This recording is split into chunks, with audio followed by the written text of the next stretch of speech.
महत्वपूर्ण विषय इसी से जुड़ा हुआ है, मैं उसे शामिल कर लेती हूँ, क्योंकि हम ऋतु संधि में प्रवेश कर चुके हैं, गर्मियों से सर्दियों में प्रवेश कर चुके हैं। तो ऐसे में आजकल सीजनल बीमारियां लोगों को बड़ी हो रही हैं, जैसे कफ, कोल्ड, फीवर, गले में खराश। हर दूसरे व्यक्ति को ये परेशानी हो रही है और ठीक होने में भी बड़ा वक्त लग रहा है। अब चाइनीज निमोनिया की भी एंट्री हो चुकी है और चाइनीज निमोनिया के लक्षण भी लगभग इसी तरह हैं। तो अब फर्क कैसे किया जाए कि नॉर्मल सर्दी, खांसी, जुकाम है या चाइनीज निमोनिया वाले सिम्टम है, क्योंकि ये परेशानी भी सीजन में आम है और ऐसे में रहस्यमयी बीमारी का अटैक भी कुछ इसी तरीके का है। तो कैसे फर्क किया जाए और फिर कैसे इलाज को आगे बढ़ाया जाए? तो इसमें जब ये जिद्दी खांसी हो ना, जब सामान्य उपायों से लोग तो घरों में हल्दी, अदरक, तुलसी, शहद डाल करके पिला देते बच्चों को गुनगुना सा।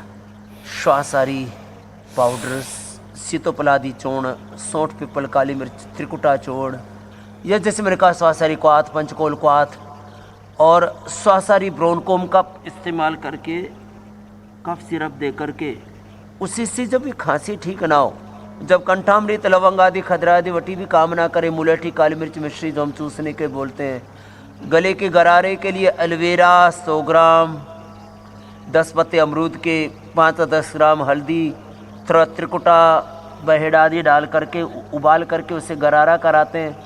लेप लपेट जो यहाँ बता रहे, नशे आदि बता रहे, जब ये सब चीज़ें, सारे उपाय जब बहुत ज़्यादा इफ़ेक्टिवली काम ना करें और सर्दी मिटने का नाम ही नहीं ले रही, तो समझना चाहिए कि कुछ गड़बड़ है। फिर क्या करें? तो ये जो माइक्रोप्लाज्मा निमोनिया, तो माइक्रोप्लाज्मा निमोनिया जो है ये बड़ा ही खतरनाक है।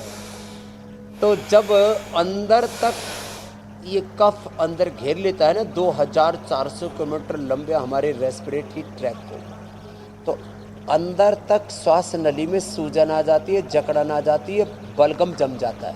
उसको निकालने के लिए ठीक है नशे तो करना ही है, लेकिन श्वासारी गोल्ड 3 बार देना है। छोटे बच्चों को 1-1, बड़ों को 2-2 कैप्सूल खाली करके शहद से चटा देना। और ये करक्यूमिन गोल्ड, फिर ब्रोनकोम, लक्ष्मी विलास, संजीवनी वटी, और किसी को फीवर भी आता हो तो फीवोग्रिक भी दे देंगे।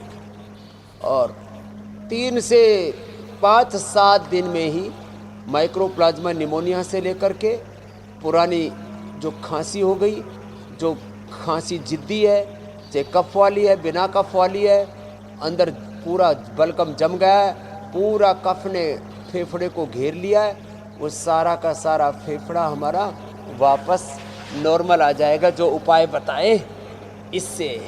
अभी ठंड की आगाज हुई है, आज ठिठुरा देने वाली थोड़ी ठंड है इस। जी मेरी बहन।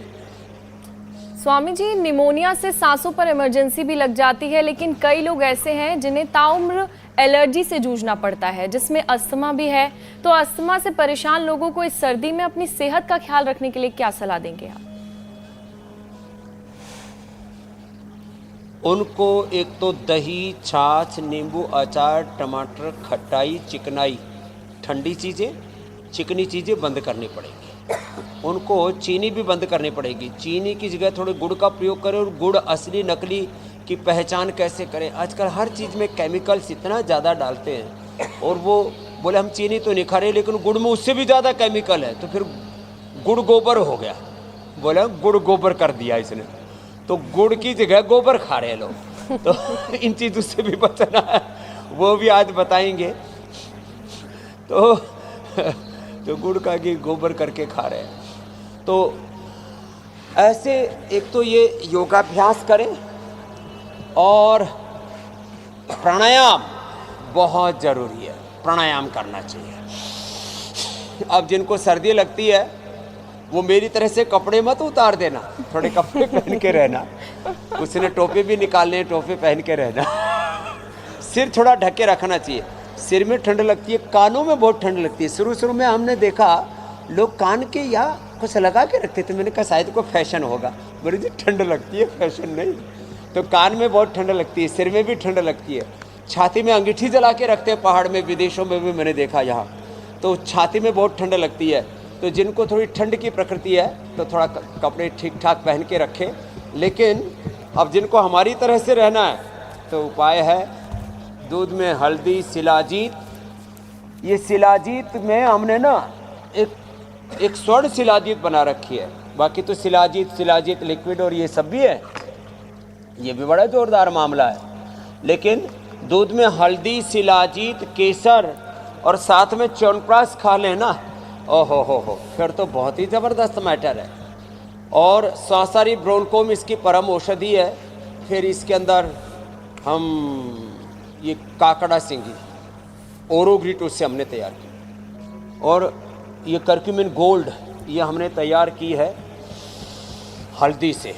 करक्यूमिन गोल्ड और ओरोग्रिट ये ऐसी चीज़ें हैं जो फेफड़ों को इतना ज़बरदस्त बना देती हैं। फिर प्राणायाम तो देखो नियमित करना ही पड़ेगा। अब कठिन आसन जो ऐसे कर सके, जाह्नवी तो आज जो है लगता है स्पेशल सारे इनाम जीत के जाएगी एक ही दिन। हाँ, क्या बात है भाई। अरे बाप रे बहुत शानदार स्वामी जी। बैठ जाओ बाबा। आपने कहाँ से सीखा ये सब?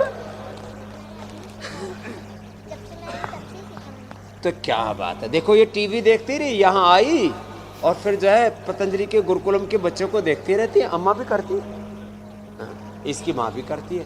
तो भाई अब जो भाई अब जाह्नवी जैसी योगिनी हो जाएंगी तो ज्योत्सना जी अब आपको भी कंपटीशन में पछाड़ने वाली है। तो ऐसे बच्चों को कहाँ कफ कोल्ड, कहाँ श्वास दमास्थमा, छोटे छोटे बच्चों को आजकल डायबिटीज हो रही है। चलो पवन मुक्तासन करो। अब छोटे छोटे बच्चों को डायबिटीज हो रही है, छोटे छोटे बच्चों को टाइप 1 डायबिटीज, लीवर की प्रॉब्लम, किडनी की प्रॉब्लम, जोविनल आर्थराइटिस, अस्थमा, छोटे छोटे बच्चों को स्किन एलर्जी, सोराइसिस, एक्जिमा, छोटे छोटे बच्चों को हार्ट की प्रॉब्लम, ऑटोइम्यून डिजीज जैसी बीमारियां हो गई। तो बच्चों को अब योग तो करना ही पड़ेगा। पवन मुक्तासन, उत्तान पादासन और स्वामी जी गर्भासन जैसे जो कर सके, द्विपाद ग्रीवासन, वो तो कठिन था जी मेरी बहन।